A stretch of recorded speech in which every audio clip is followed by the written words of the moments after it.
বিকাল 5টা মানে 5টা 10 বাজে তখন তাই নিয়ে মরিচ ক্ষেতে কাজ করতেছে।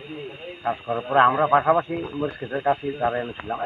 তাই নিয়ে ছেলে একটা কোদাল একবার নিয়ে কাজ করছিল, সেই কোদালটা দিয়া যাওয়ার জন্য আইসে।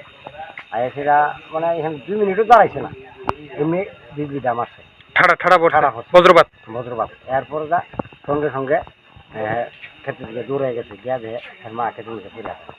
তখন সিল্লি মারছে, সিল্লি দেওয়ার পরে দৌড়ে আমরা গেছি, গিয়া দিই ফিরে আসে, নাক যা মুখে ধরো প্রায় পড়ছে, চুল টুল ফিরে আসে, পুরা গন্ধ বেরিয়ে আছে। সঙ্গে সঙ্গে দুইজনে এই মহিলার ছেলে আর আমি দুইটা বাড়ি দিয়েছি। হ্যাঁ, আর লগে আলোচনা ছিল হেও দশে দুইটা কান্দুকিরা বাড়ি থাকছে আনছি করে পাড়া প্রতিবেশী জানছে তারা সবাই। ওনার নাম? আমার নাম না, তেনের নাম মারা গেছে মিনারানী দেব। মিনারানী দেব। বয়স কত? আনুমানিক 70 হইব। কোন জায়গাতে হয়েছে ঘটনা? খাইসামঙ্গল হরিশ্চন্দ্র কলিপাড়া। খাইসামঙ্গল হরিশ্চন্দ্র কলিপাড়া।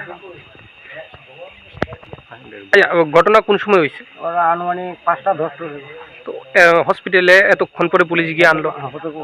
আমরা প্রথম ভাবছি যে এখন যেহেতু এটা এই গ্রামবাসী সব আইসে, আর পরে কইছে যে এটা যেহেতু মৃত্যু ওখানে এটা করা তাহলে আমরা দাহ করলাম। তখন আমরা গ্রামবাসীর লোক ডাকছি, গ্রামবাসী আইসে।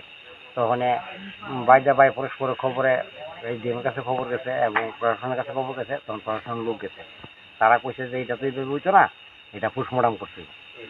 নাইলে পরবর্তী সময় আইনগত একটা সমস্যা হয়েছে।